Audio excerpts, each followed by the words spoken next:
அப்படியே மலை ஏறிட்டே இருக்கும். ஓரளவு ஒரு 50% கடந்தாச்சு. தம்பி வராப்பில். உங்களுடைய ஒரு எக்ஸ்பீரியன்ஸ் சொல்லுங்கள், எப்படி இருக்குன்னு. முடியலை. ஏன் அப்படி சொல்கிறீங்க? ரொம்ப நாள் ஆச்சுல. ஆமாம். இது எத்தனாவது வரீங்க இந்த மலைக்கு? இது 4வது தடவை. 4வது தடவை. எஸ். திடீர்னு இந்த மலைக்கு இப்போ வர்றதுக்கு என்ன காரணம் சொல்ல முடியுமா? மனைவி தான். கிடையாது. மனைவியா?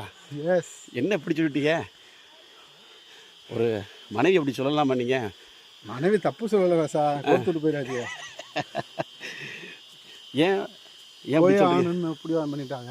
Right right. அதாவது உங்களுடைய உடலுக்கும் உள்ளத்துக்கும் ஒரு புத்துணர்ச்சி கிடைக்கிறதுக்காண்டி உங்கள் மனைவி வந்து அனுப்பியிருக்காங்க. எஸ். உண்மையிலே சிறப்பான ஒரு செயல் செஞ்சுருக்கீங்க. உண்மையிலே சிறப்பாக இருக்குது. நன்றி. இதே மாதிரி உங்களால் முடிஞ்சால் போதும் ஒரு வருஷத்துக்கு 2 தடவை 3 தடவை வந்து பாருங்கள். கண்டிப்பாக நாக்கு தள்ளுது. கண்டிப்பாக ஐயனுடைய ஆள் கிடைச்சா கண்டிப்பாக வரலாம். ஓம் நம சிவாய, ஓம் நம சிவாய. எல்லா மக்கள் ஏறுறாங்க பாருங்கள். ஒரு 50% நாங்கள் கடந்துட்டோம். எல்லா மக்கள் ஏறி போயிட்டுருக்காங்க. பார்க்குறதுக்கு அவ்வளோ சூப்பராக இருக்குது பாருங்கள். ஓம் நம சிவாய, ஓம் நம சிவாய.